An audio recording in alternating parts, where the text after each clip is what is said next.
आज सारा राजनीति, भारत की राजनीति लोकतंत्र से पार्टी तंत्र ने ग्रैब कर लिया है, पार्टी तंत्र के कब्जे में चली गई है।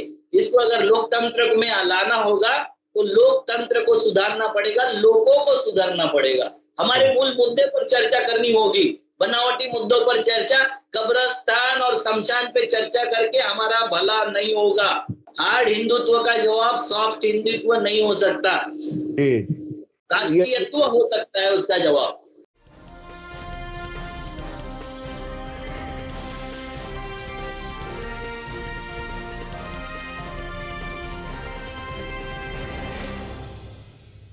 हेलो, नमस्कार, आदाब, सत श्री अकाल और अस्सलाम वालेकुम। मैं हूं मोहम्मद अहमद काज़मी, लेकर आया हूं आपका पसंदीदा कार्यक्रम आपके रूबरू।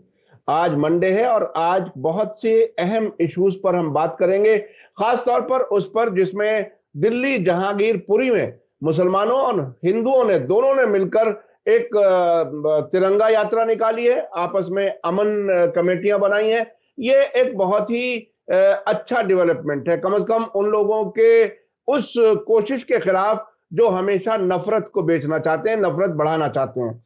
हमारी भी कोशिश यही रही है। अब से पहले अविनाश काकड़े जी ने कई बार कहा है कि मुसलमान अब समझदार हो गया है, काफी हद तक उसका रिएक्शन उस तरह से नहीं होता जिस तरह से भगवाधारी रिएक्शन कराना चाहते हैं। इसी वजह से उन्होंने 3 बार जुलूस निकाला इस कोशिश में कि किसी तरह से झगड़ा हो जाए, हंगामा हो जाए। इसके अलावा बात करेंगे महाराष्ट्र में 2 पॉलिटिशियन हस्बैंड वाइफ दोनों को गिरफ्तार किया गया है, उसकी डिटेल पर भी बात करेंगे। और उसके अलावा आत्मसमर्पण किया है आशीष मिश्रा ने सुप्रीम कोर्ट के हुक्म के बाद। ये ऐसा मुकदमा है जिसमें बीजेपी बुरी तरह से फंसी हुई है। लखीमपुर खीरी वाला जो मामला आपके सामने, किसानों को किस तरह से कुचला गया था। इसके अलावा मनरेगा में सरकार ने बजट कम कर दिया है। लोगों की रोजी जो गांव देहात में कांग्रेस के जमाने में शुरू की गई थी, मनरेगा को बढ़ाया गया था ये समझ करके कि किसान साल के बड़े हिस्से में वो बेकार हो जाता है, उसके पास कोई रोजी होनी चाहिए, उसके दरवाजे भी बंद किए जा रहे हैं। यानी शहरों में जो बेरोजगारी की हवा मुसलसल चल रही है, अब वो गांवों में भी बढ़ती जा रही है। ये सब यही सरकार कर रही है जो किसानों की और देश के हित के दावे कर रही है। अविनाश काकड़े जी, वेलकम है आपका। मीडिया स्टार वर्ल्ड को आपने समय दिया। हम हर मंडे आपसे बात करते हैं इसीलिए कि कुछ हफ्ते भर में जो कुछ हुआ है उसके बारे में आपसे चर्चा हो जाए। आप सबसे पहले ये बताइए कि जहांगीरपुरी दिल्ली से जो खबरें आई हैं उसको आप किस तरह से देख रहे हैं? मीडिया स्टार वर्ल्ड चैनल को फ्रीलांस स्क्रिप्ट लिखने वालों, वॉइस ओवर आर्टिस्ट्स और वीडियो एडिटर्स की जल्द जरूरत है। अपने घर से काम करने का बेहतरीन मौका। उम्मीदवार अपने बायोडेटा और एप्लीकेशन के साथ हमारे ईमेल और व्हाट्सएप नंबर पर कांटेक्ट कर सकते हैं। हमारा ईमेल है editor.mediastarworld@gmail.com और व्हाट्सएप नंबर है 8287963622। मैसेज के शुरू में एप्लीकेशन लिखना ना भूलें। नमस्कार, मैं अविनाश काकड़े। मैं एक कवि की 4 लाइन से वर्तमान स्थिति जो है राजनीतिक, उसको बयान करना चाहता हूँ। वो कहते हैं कि जनता बैठी है धरती पर, नभ में मंच खड़ा है, जो है जितनी दूर जमी से वही उतना बड़ा है। कुपत कुपत रथ जो दौड़ाता, पथ निर्देशक वही है। लाज लजाती जिसकी कृति से, धर्म उपदेशक वही है और राजनेता भी वही है। जनता से जो संवेदनहीनता नेताओं में आ गई है, जनता के प्रति संवेदनहीन हो गए हैं नेता। सबसे बड़ी हमारी कंप्लेंट होती है नेताओं के बारे में कि ये संवेदना नहीं समझ रहे, हमारी डिमांड नहीं समझ रहे, हमारी बातें नहीं समझ रहे। उसका जो प्रतिफल है बनावटी मुद्दे, बनावटी मुद्दों के लिए लड़ाइयां और बनावटी मुद्दों पर हमारा आक्रोश प्रकट करने के लिए जो कुछ प्लानिंग करती है सारी राजनीतिक पार्टियां, उससे देश निकल रहा है। जहांगीरपुरी के बारे में अगर आप बोलोगे तो जहां 3 बार उस मस्जिद के सामने शस्त्र लहराए गए हैं, जहां गुलाल उधेड़ा गया है, जहां जिस वक्त आपका रोजा खोलने का वक्त होता है उस वक्त भी वहां हंगामा हो रहा था कि रोजा खोलने के लिए जाए कैसे हम, और उससे भी मुस्लिम विचलित नहीं हुए, उसमें भी शांति बनाई रखी उन्होंने। तो फिर पथराव भी किया गया। पथराव करने के बाद मुस्लिमों के कुछ लड़कों ने भी पथराव किया, और ये रिएक्शन पूरा देश में नहीं फैलते हुए वो वहां लोकलाइज हो गया, और लोकलाइज रिएक्शन में वहां के हिंदू और मुसलमानों ने कमेटियां बनाकर तिरंगा यात्रा भी निकाली और शांति भी स्थापित की। तो मैं सरकारों को, सारी सरकारों को आगाह करना चाहता हूं कि अब जनता आपके पकड़ से, आपके बनावटी मुद्दों से बाहर सोचने लग गई है, वो उससे बाहर निकलने लग गई है। आपके जाति और धर्म का जो व्यू आपने तैयार किया है सारी पार्टियों ने, उस व्यू से हो रही है बाहर, और इसके लिए आपको जनता के मुद्दों पर सोचना चाहिए। अब उनके स्वास्थ्य, रोजगार, शिक्षा जैसे मुद्दे जो है महत्वपूर्ण मुद्दे हैं, उस पर सोचने के लिए अब पार्टियां बाध्य होगी। मैं बार बार बोलता था कि थोड़ा मुसलमान समझदार हो जाए, थोड़ा भूतपूर्व काल में जो कुछ किया होगा, जो कुछ हुआ होगा, उसके बारे में ना सोचे।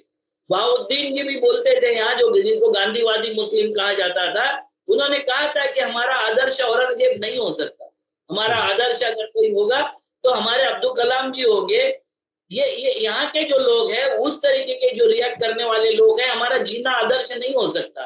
तो ये इस पथ पर हमें आगे बढ़ना चाहिए। ये मुसलमान धीरे धीरे समझने लग गया है, और उसका प्रतिफल है कि हमारा जो कुछ होता है, जो कुछ करने का प्रयास करती है, उसको लोकलाइट तरीके से हम वहां सुलझा लेते हैं। ये समझदारी का सबसे बड़ा उदाहरण है। अच्छा, इसमें अब आप ये बताइए कि जिस पुलिस ने एक तरफा गिरफ्तारियां की थी, उस पुलिस का क्या होगा? अदालतों में क्या कुछ वो पेश कर पाएंगे? क्या वो जो हथियार लहरा रहे थे, उनकी वीडियो इतनी खुली सामने है जिनको सबूत के तौर पर अदालतों में एक्सेप्ट किया जा सकता है, और अदालतें, कई अदालतें उसको बाकायदा उस पर एक्शन भी लेती हैं। उस पुलिस का क्या होगा जिसने एक तरफा गिरफ्तारियां करके और ऐसे कानून, ऐसी धाराएं लगाई कि वो ज्यादा से ज्यादा टाइम तक जेल में रहें और मुकदमों में फंसे रहें?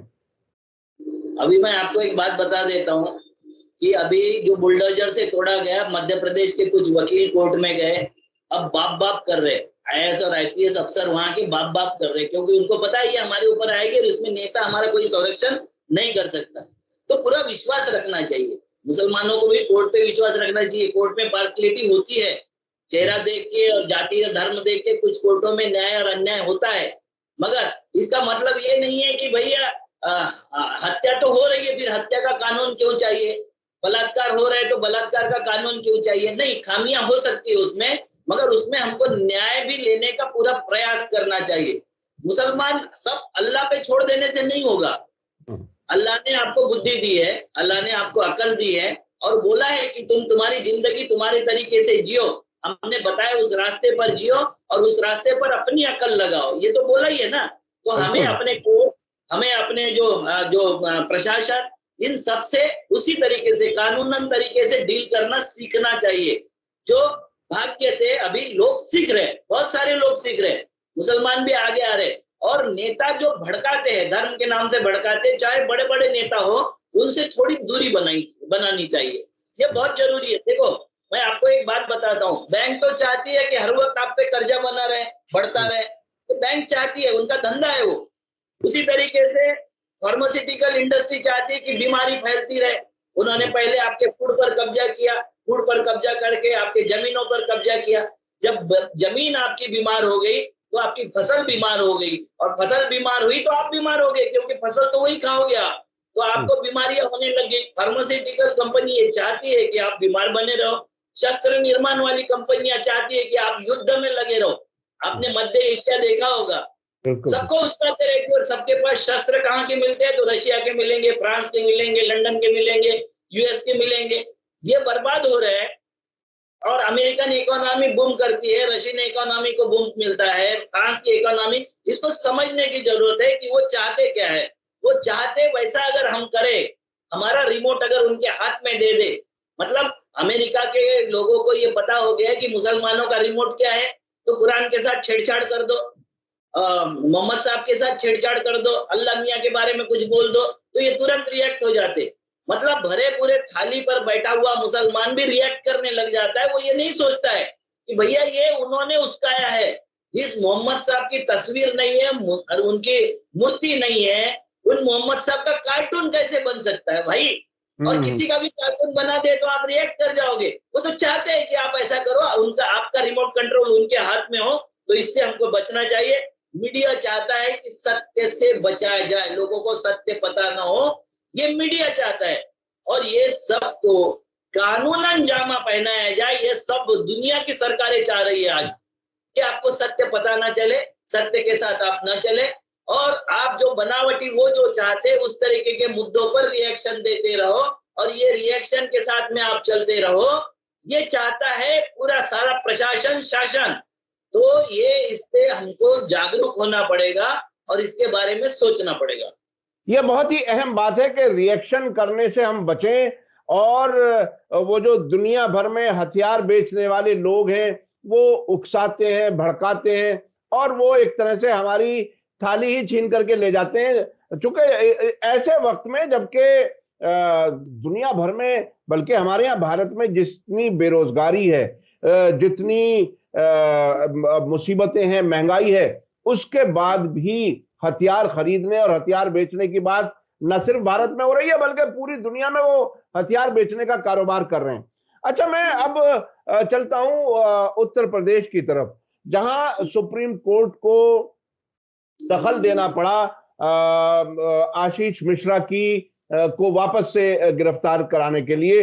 बेल दे दी गई थी, बेल एक तरह से वापस खत्म की है और सुप्रीम कोर्ट के चीफ जस्टिस ने इसके लिए हुक्म दिया है। आप इसको कैसे देखते हैं? क्या कुछ है जो लखीमपुर खीरी और किसानों वाला मामला जिन पर गाड़ी चढ़ा दी गई थी, उस पर यह सब अभी तक चल रहा है, इसका ड्रॉप सीन क्या होगा? क्या कुछ लगता है? क्या इसी तरह से उसके फादर मंत्री बने रहेंगे? क्या मोदी जी उसी तरह से सब कुछ बर्दाश्त करते रहेंगे, या ये कहिए कि उसे उन्हें और मजबूत करते रहेंगे? क्या कुछ होगा इस?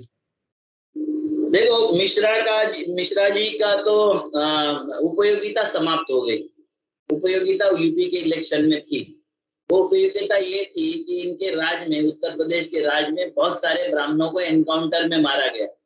आपने देखा होगा उज्जैन से आते आते गाड़ी कैसे पलट गई और उसको विकास दुबे को कैसे मारा गया। इनके मिर्जापुर में पुलिस ने एनकाउंटर करके एक अच्छे काम करने वाले सज्जन व्यक्ति को कैसे मार दिया।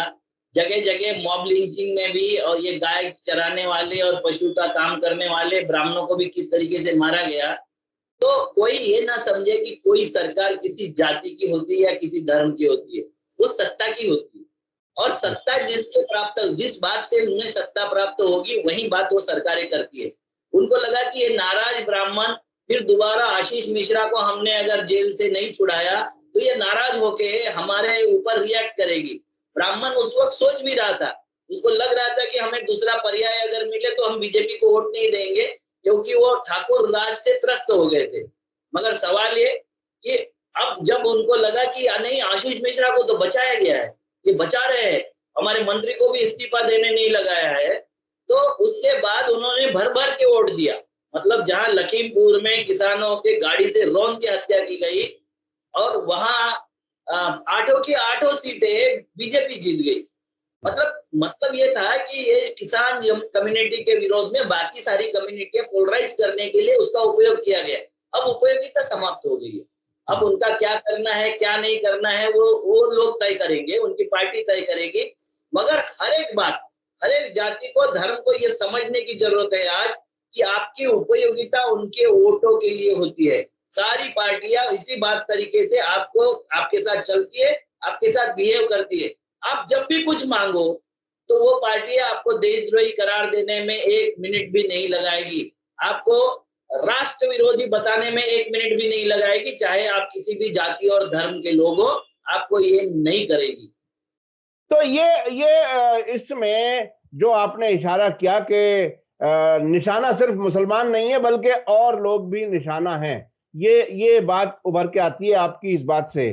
तो अभी एक, चूंकि आपका ताल्लुक महाराष्ट्र से है, महाराष्ट्र में एक नया वाकया हुआ है, इसलिए कि वहां एक अलग किस्म की सरकार है, एक अलग किस्म का तजुर्बा किया गया है और उसको सेकुलर तजर्बा कहा जा रहा है देश भर में बीजेपी के खिलाफ।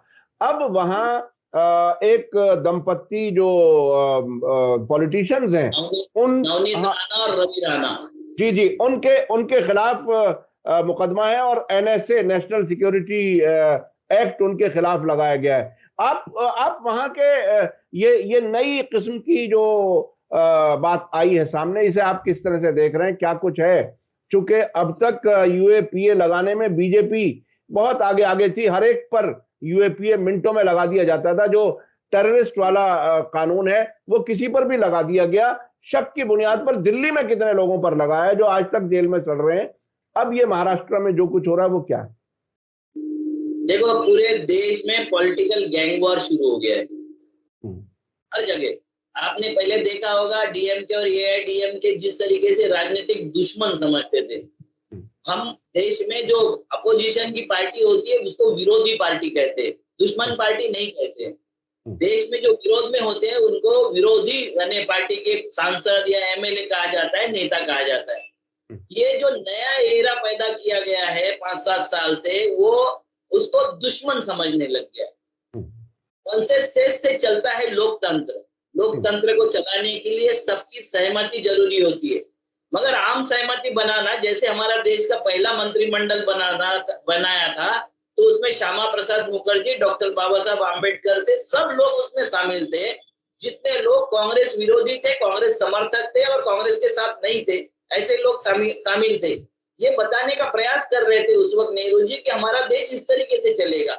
कॉमन जो ये है मिनिमम मुद्दे हैं जो पब्लिक के लिए अच्छे बेटर होंगे, वो सब मिलके हम काम करेंगे, ये इस तरीके से हमारी सरकारें चलेगी, बताने का काम जो कर रहे थे। मगर अभी ठीक उसके उल्टा हो रहा है, अभी गैंग वॉर हो रहे हैं। जैसे आपने देखा होगा मायावती और मुलायम सिंह जी भी एक समय गैंग वॉर हो गया था, वो चल रहा था। कश्मीर में भी एनसी और पीडीएफ में गैंग वॉर हो गया था। ये गैंग वॉर चल रहा है। तो ये महाराष्ट्र में भी जिस तरीके से इनकम टैक्स का, जिस तरीके से आईबी का, जिस तरीके से ये सीबीआई खैर अभी बैन कर दिया, तो इसका दुरुपयोग किया गया है। इसका ये प्रतिफल दिखाई देता है मुझे, क्योंकि ये दोनों जो थे, जो सांसद थी नवनीत राणा, वो पंजाब की महिला है, महाराष्ट्र के एक लड़के से शादी किया उन्होंने, रवि राणा जी से, जो रामदेव बाबा के ये है सपोर्टर है, रामदेव बाबा के शिष्य है। रामदेव बाबा के शिष्य होते हुए इनको एनसीपी और कांग्रेस ने समर्थन देके सांसद बनाया। आप समझ लीजिए बात को। टिकट नहीं दिया इन्होंने, ये नवनीत राणा जी ने किसी का टिकट नहीं दिया था, मगर एनसीपी ने उनको अपने कोटे से टिकट दिया, उनको इंडिपेंडेंट खड़ा रहने दिया और कांग्रेस ने भी उनको समर्थन दिया। मगर ये जैसे ही जीत गए, ये मोदी मोदी चिल्लाने लगे, जैसे ही जीते, क्योंकि इनको सत्ता के साथ में रहना, रामदेव बाबा के साथ में रहना इनको सहज तरीके से लगा। अब बाकी लोगों ने भी इस तरीके से किया। इन्होंने राज ठाकरे की आवाज दबाने के लिए या राज ठाकरे से ऊंचा देशभक्त बताने के लिए इन्होंने डायरेक्ट हनुमान चालीसा का पाठ वहां पर कर दिया जहां सीएम का हाउस है। मेरा ये कहना है कि हनुमान चालीसा घर में गाना चाहिए। हनुमान चालीसा तो ये धार्मिक मुद्दा है, राजनीतिक मुद्दा तो हो नहीं सकता। मगर हम जब धर्म को राजनीतिक मुद्दा करते हैं तो उसका धर्म का धंधा होता है, और ये धंधे में जो कुछ हो सकता है बुराइयां वो हो रही है। इनके ऊपर राजद्रोह का मुझे नहीं लगता कि ये इस तरीके से हनुमान चालीसा किसी सीएम के घर के सामने बोलना राजद्रोह हो सकता है। मैं इससे सहमत नहीं हूँ। मगर खैर, अगर इनोसेंट लोगों को बीजेपी फंसा रही है तो गैंग वॉर में ये तो होना ही है। आपको उन्होंने फंसाया, वो आपको फंसाएंगे। ये लोकतंत्र नहीं चल रहा है, ये बदला तंत्र चल रहा है, ये पार्टी तंत्र चल रहा है। और अब सारी राजनीतिक पार्टियां एक दूसरे से बदला लेने पर उतार हुए। आपको पता होगा कि महाराष्ट्र में जितनी बेचैनी पैदा कर रहे हैं ये किरीट सोमैया, ये गुजरात के, ये नवनीत राणा और ये जो है ये पंजाब से वहां गए हुए लोग। हालांकि रवि राणा महाराष्ट्र का है, मगर नवनीत राणा वहां गई है और उसके जाति सर्टिफिकेट पर भी विवाद है। मगर वो विवाद नहीं सुलझेगा 5 साल, क्योंकि वो मोदी मोदी कर रही है। तो उनका विवाद आपको पता है कि उनके नाम लेने से कोई केस उसको डिस्क्वालीफाई करने की केस 5 साल तक नहीं सुलझेगी। तो ये इसी तरीके से देश नहीं चल सकता, और ये जनता जल्दी समझ जाएगी। जैसे जहांगीरपुरी में समझ गए, जैसे बिहार में अभी मैं आया तो वहां समझ गए, उनको ये समझ में आया कि हमारे रोजगार जा रहे हैं, हमारे हजारों किलोमीटर की यात्राएं हमने किए, हम क्या समझ के वोट कर रहे हैं, किस तरीके से वोट कर रहे हैं। कब तक हम जाति, धर्म, भाषा, प्रांत वाले मुद्दों पर वोट करते रहेंगे और फिर मांगते वक्त स्वास्थ्य, शिक्षा और रोजगार मांगते रहेंगे। ये जनता इस पे सोचने लग गई है, मुझे ये ऐसा लग रहा है। अच्छा, एक तरफ तो सियासी पार्टियों के बीच में गैंगवार की बात आप जो बता रहे हैं और आपने बहुत सी मिसालें भी दी हैं, दूसरी तरफ बीजेपी है जो तकरीबन पहले तो कहती थी कांग्रेस मुक्त भारत, तकरीबन अब ऐसा लगता है वो विपक्ष मुक्त भारत देखना चाहती है। तो इस सिचुएशन में ये पार्टियां अपने आप को कैसे सरवाइव कर सकेंगी जब इनमें आपस में गैंगवार होगा और बीजेपी की तरफ से उनको खत्म करने के अलग अलग तरीके और ऐसे तरीके कि अपने लोगों को दूसरी पार्टियों में भेज दिया जाता है, हत्या के स्ट्रेटेजी बनाने वालों में भेज दिया जाता है। तो ये जब सारी पार्टियों को खत्म करने की तैयारी और गैंग वॉर भी साथ साथ है, इसका नतीजा क्या होगा? देखो, बाकी के पार्टियां घबराई हुई है, उनको ये नहीं समझ रहा है। उनको चिंतन करना चाहिए कि स्ट्रैटेजी से इलेक्शन जीतना एक बात होती है और संगठन से इलेक्शन जीतना, संगठन होगा तो स्ट्रैटेजी काम आती है। अभी मैं आपका इशारा समझ गया कि प्रशांत किशोर को लेके आप कुछ बात करना चाहते हो। सवाल ये है कि प्रशांत किशोर बहुत अच्छे स्ट्रैटेजियन हो सकते हैं, मगर स्ट्रैटेजी बनाने के लिए संगठन की आवश्यकता होती है। जहां आपका मकान ही नहीं होगा, चार दीवारी नहीं होगी, फर्नीचर अरेंज नहीं होगा, वो अरेंज अच्छा कर सकते, उनको अरेंजर अच्छा बोल सकते हो आप, मगर वो बिल्डिंग नहीं बना सकते। बिल्डिंग का काम बनाना उनका नहीं है, वो आपका संगठन नहीं बना देंगे। तो किसी भी पार्टी को, ये विरोधी पार्टियों को समझना चाहिए कि जब तक 365 दिन आप काम नहीं करोगे, जब तक आप आपके कार्यकर्ताओं के साथ संवाद नहीं करोगे, जब तक संगठन बनाने की विधि 5 साल नहीं चलाओगे, आप जब तक बरसाती मेंढक की तरह काम करते रहेगी विरोधी पार्टियां, तब तक आप इस बीजेपी को जो 365 दिन काम करती है उससे टक्कर नहीं ले सकते। उससे टक्कर अगर लेना है तो आपको जमीन पर आना पड़ेगा। मैंने जो पहले शुरुआत में कविता बोली है कि जनता बैठी है धरती पर और वो धरती से नीचे नीचे जा रही है, सब मंच, नभ में मंच खड़ा है, आप सब ऊपर रह के उसको नहीं समझ रहे हो। इनका दोनों तरफ कनेक्शन है, बीजेपी का कनेक्शन दोनों तरफ है। नभ में भी खड़े हैं वो और उनके लोग जो है कार्यकर्ता वो नीचे भी काम कर रहे हैं, और ये बाकी विरोधी लोग खाली नभ में मंच पर खड़ा करके वहां से अगर संवाद करना चाहते तो नहीं होगा। आपको भी जमीन पे उतरना पड़ेगा, कार्यकर्ताओं को बल देना पड़ेगा। कौन सच्चा कार्यकर्ता है और कौन गणेश परिक्रमा करके बड़ा हो रहा है, उसको ध्यान में रखना पड़ेगा। कुछ लोग तो ऐसे हैं सारी पार्टियों में, विरोधी की सारी पार्टियों में, जिनका अपने जमीन पर कुछ नहीं, 2-2, 4-4, 5 जमानतें जब्त हो चुकी है और वो स्ट्रेटेजी डिसाइड करते हैं। इससे बाहर आना पड़ेगा आपको। एक आपकी यंत्रणा होनी चाहिए कि कौन काम कर रहा है, कौन नहीं कर रहा है, उसको फाइंड आउट करने की यंत्रणा नहीं होगी तो कुछ नहीं होगा। और ये बहुत ही अहम इसलिए भी है कि डेमोक्रेसी को अगर बचाना है तो विपक्षी पार्टियां भी मजबूत होनी चाहिए, नहीं तो खुद ही वो डिक्टेटर बनने वाला, तानाशाह बनाने वाला इंतजाम ये विपक्षी पार्टियां खुद ही कर रही हैं। अच्छा, अब मैं चलता हूं, ये महात्मा गांधी जी हो या बाबा साहब आम्बेडकर साहब हो, इन्होंने पार्टी तंत्र से लोकतंत्र का अहित होगा ये बताया था। आज सारा राजनीति, भारत की राजनीति लोकतंत्र से पार्टी तंत्र ने ग्रैब कर लिया है, पार्टी तंत्र के कब्जे में चली गई है।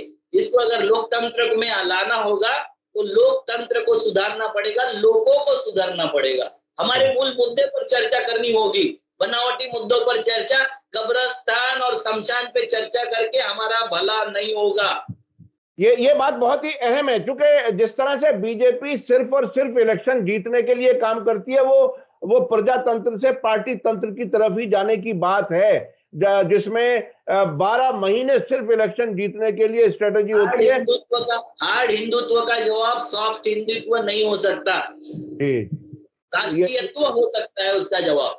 ये बहुत ही अहम बात है, क्योंकि हम देखते हैं कि जो लोकल नगर पालिका के इलेक्शन होते हैं उसमें भी प्रधानमंत्री और गृह मंत्री जी पहुंच जाते हैं। ये बिल्कुल नए किस्म का तजुर्बा है और शायद वही जो आपने कहा कि ये नहीं लगता उसमें हर एक व्यक्ति ने, हर एक नेता ने अपने पार्टी के लिए 100% एफर्ट्स करना मुझे गलत नहीं लगता। जी जी जी सारे जी। नेताओं को यह अधिकार है कि वो किसी भी लेवल पर अपना प्रचार प्रसार करते रहे। सरकार का उपयोग प्रचार प्रसार न करे, शासकीय यंत्रणा का उपयोग प्रचार प्रसार में न करे, ये जरूरी है। जी उनको जी किस जी ये। लेवल पे प्रचार करना है, वो कॉर्पोरेटर का भी प्रचार करना चाहते हैं तो मुझे कोई आपत्ति नहीं है। बाकी हाँ, पार्टियां क्यों नहीं करती? बाकी सही। पार्टियां क्यों? देखो अभी भी मैं बताता हूँ कि बीजेपी के मंच में 60-70 लोग, 100 लोग बैठते हैं। जहां नरेंद्र मोदी जी भी बैठते हैं वहां भी 60-70, 100 लोग बैठते हैं।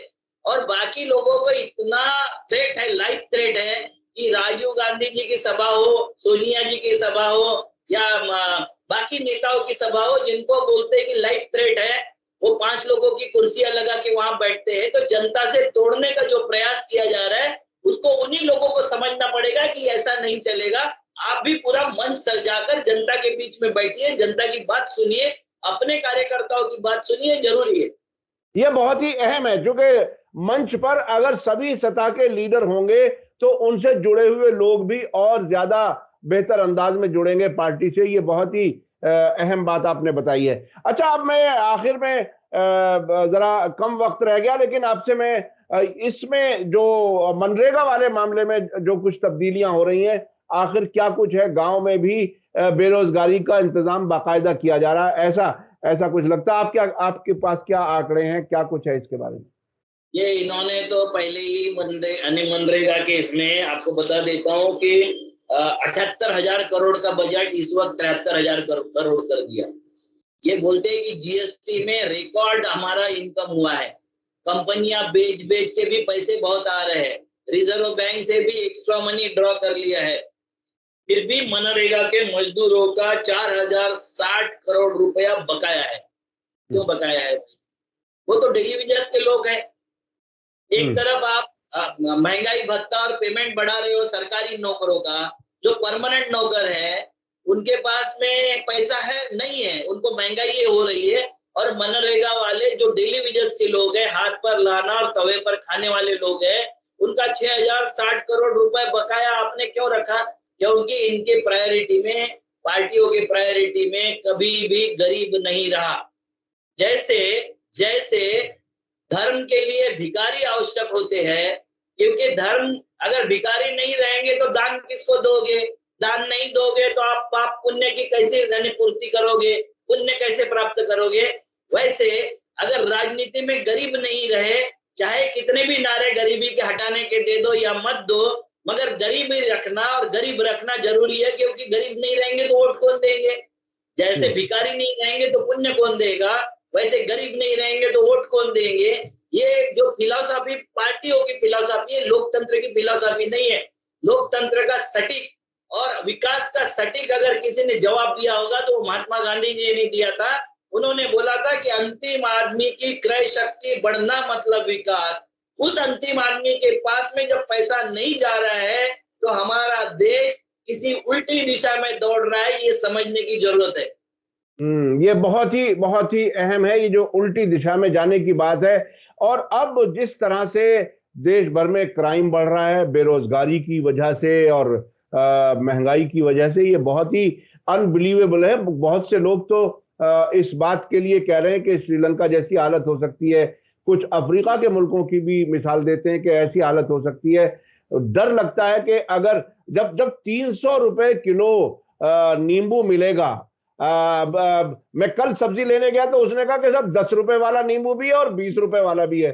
तो मैंने कहा कि सब खरीदार को छुरी मार दो और पैसे छीन लो, यार ये क्या कर रखा है।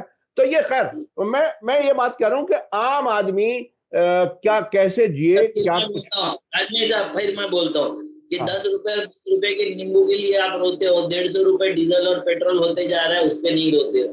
इंडस्ट्रियल लेकिन प्रोडक्ट, पिज्जा बर्गर के लिए नहीं, सॉरी, हाँ। किसानों की थोड़ा सी आमदनी बढ़ गई और उसका बोझ अगर मिडिल क्लास पे या हायर क्लास पे पड़ गया तो हम तुरंत उसके बोलना चालू कर देते हैं। मगर उसके साथ में जो इंडस्ट्रियल प्रोडक्ट हम खरीदते हैं उसके ऊपर जितना भी इजाफा हो उसके बारे में उदाहरण नहीं देते। वो उदाहरण देने की जरूरत है, हमें उस तरफ भी देखने की जरूरत है। नहीं तो अंतिम आदमी की क्रय शक्ति नहीं बढ़ेगी। आज किसानों को आपने अंतिम आदमी बना दिया है। नहीं, ये पैसा अगर किसानों को वाकई जा रहा हो तो कोई बुराई नहीं है, लेकिन अगर अगर पूंजीपति इकट्ठा करके कोल्ड स्टोर में रख करके बेचते हैं, वो सबसे ज्यादा खतरनाक हालत है। और ऐसी हालत ही बनने की वजह से ये अभी 2-4 दिन पहले ही मैंने अखबार में बाकायदा रिपोर्ट देखी थी कि 7 रुपए और 10 रुपए किलो किसान से खरीदा गया और 300 रुपए मार्केट में बेचा जा रहा है। तो ये जो बीच में मोदी जी के दोस्त लोग बैठे हुए हैं, उनको जो पैसा जा रहा है वो है तकलीफ की बात। अगर किसान को अगर 100 रुपए किलो का भी पैसा पहुंच जाए तो किसान की तो भलाई हो जाएगी। वो कोई किसान तक पैसा जाए, उसमें मैं नहीं समझता कि कहीं भी किसी को कोई ऐतराज होगा। लेकिन ये जो बीच में होल्डर्स होते हैं, कारोबार के लोग होते हैं, कोल्ड स्टोर में रख करके महंगा बेचने वाले होते हैं, उससे लोगों की परेशानी बढ़ती है। बहुत बहुत शुक्रिया अविनाश काकड़े जी, आपने कई मुद्दों पर बहुत अच्छे से अपनी बेबाक राय रखी और खास तौर पे आपने बताया कि लोकतंत्र जो है वो पार्टी तंत्र में बदल रहा है। और आपने एक बात ये भी बताई कि जब तक गरीब नहीं रहेगा आदमी तो वोटर कहाँ रहेगा, और जब तक भिखारी नहीं होगा तो धर्म वाले लोगों को कैसे पुण्य मिलेगा। ये भी एक बहुत ही दिलचस्प किस्म की एक मिसाल आपने दी है जो सच्चाई के बहुत ही नजदीक है। और मिश्रा जी की उपयोगिता खत्म हो गई उत्तर प्रदेश में, अब वो बहरहाल गिरफ्तार कर लिए गए। आगे आने वाले वक्त में क्या कुछ होगा। महाराष्ट्र के हालात पे आपने बताया कि अब देश में सियासी गैंगवार, पॉलिटिकल गैंगवार जारी है और इसमें अब कहीं कोई उसूल, कायदा, कानून कुछ नहीं रहा। सब एक दूसरे को नुकसान पहुंचाने, पटकी देने के लिए कोशिश कर रहे हैं। बहुत बहुत शुक्रिया अविनाश काकड़े जी, आपने मीडिया स्टार वर्ल्ड के दर्शकों के लिए समय दिया, उसके लिए बहुत बहुत शुक्रिया। इसी के साथ मुझे दीजिए इजाजत। धन्यवाद, शुक्रिया। जय भारत, जय हिंद। मीडिया स्टार वर्ल्ड के और वीडियो देखने के लिए हमारे चैनल को सब्सक्राइब करें और सीधे नोटिफिकेशन पाने के लिए बेल आइकन दबाएं। और अगर हमारी खबर सच्ची और अच्छी लगे तो अपने व्हाट्सएप, इंस्टाग्राम, फेसबुक और ट्विटर अकाउंट पर जरूर शेयर करें।